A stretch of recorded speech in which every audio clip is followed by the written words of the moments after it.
The clash between Rafael Alves and Pat Sabatini is going to take place at UFC Vegas 19, and Rafael Alves is riding a score of 19-9. He earned a UFC contract at Dana White Contender Series 2020 via guillotine choke over Alejandro Flores.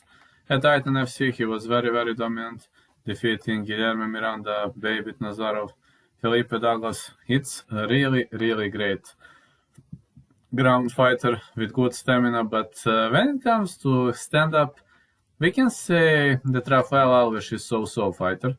I watched him at Titan FC, but at Combate I also watched against Rudy Morales, but other fights I didn't watch. So from what I've seen, he is very good on the ground, fair in the stand-up, but we can't call him the greatest stand-up artist in the world. He is 5'8", his reach is 68 inches. Now he's going to meet Pat Sabatini, the former CFFC champion, who's riding on score of 13-3, 5'9". His reach is, I think, also 68, 67, something like that. He defeated Jordan Titoni, Jesse Stern, also Fabricio Oliveira, Damon Blackshear, Boy Macarmo, Francisco Isata, John De Jesus.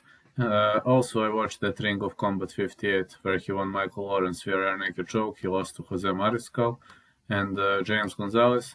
He is an all-rounder. I think Pat Sabatini is slightly better when it comes to stand-up, but on the ground, Rafael Alves is very skillful. His BJJ is good, his wrestling is good, his ground and pound ability is good, but I could even give slight advantage when it comes to submissions to Pat Sabatini, but Rafael Alves transition, sweeps, ground and pound, it's a whole different dimension, it's a whole different world.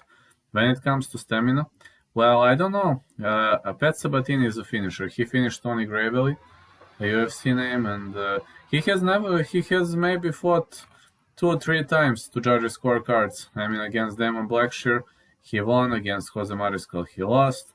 Robert Watley, he lost. And William Cahoon 3, he won. On the other side, Rafael Alves had ups and downs, but when it comes to stamina, he is very dominant. He was mostly winning via decision, so I have to say that he is very skillful. I hope the fight is not going to advance into the later rounds.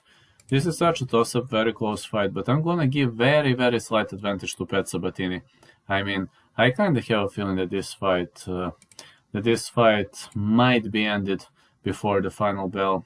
I don't know, I think Pat Sabatini is on a roll right now. Rafael Alves is on a 5-fight win streak. Pat Sabatini is on a 2-fight win streak, but I mean, he was losing to big names. I don't know. I'm going to give slight advantage to Pat Sabatini, but we'll see. We'll see. A very hard fight to predict. Either my prediction for this fight is plus 0.5 rounds.